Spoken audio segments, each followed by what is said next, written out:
Now to Israel's war with Hamas. Qatari officials say they are pulling out of ceasefire mediations between Israel and Hamas and say they won't assist until both sides demonstrate a sincere willingness to return to the negotiating table in good faith. For more on this, we're now joined by the CBC's Julia Chapman, who is in London.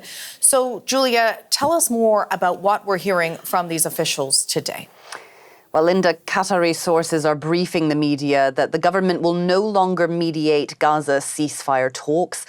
Qatar has been a key negotiator in talks with Israel, Hamas and the United States, which have failed to result in any concrete outcomes for some time now.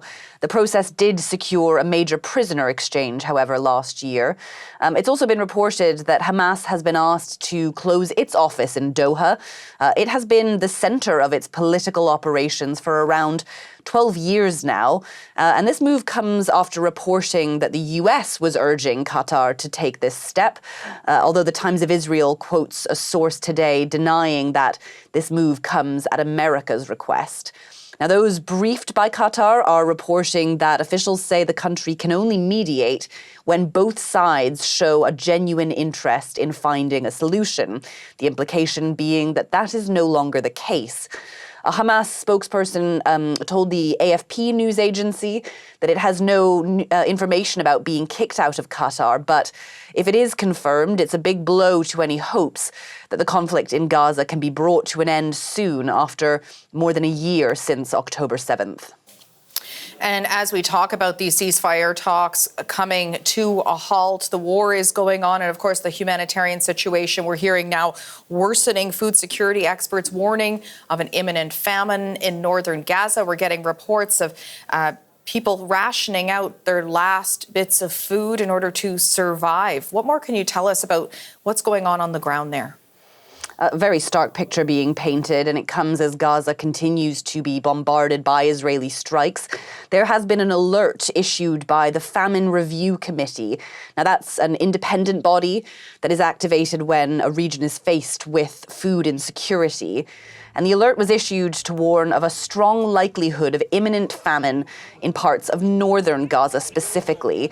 Now, its definition of famine includes people dying daily from a lack of food or related illnesses.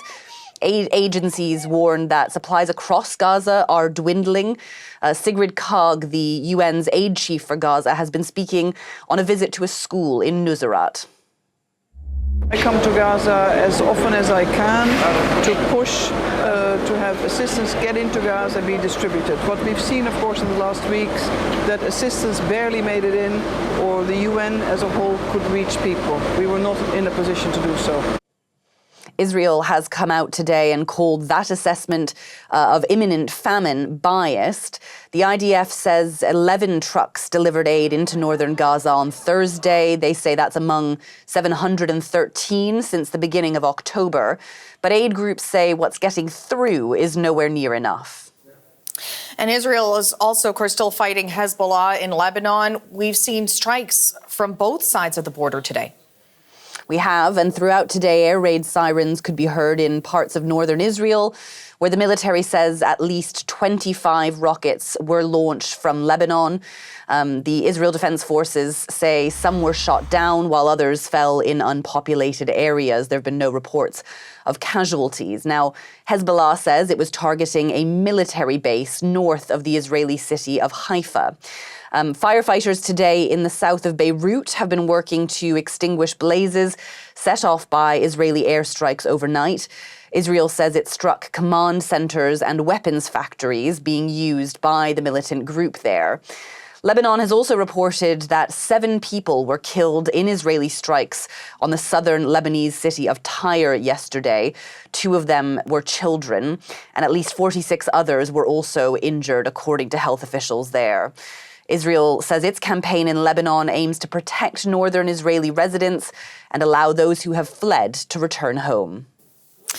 Julia Chapman in London, thanks very much.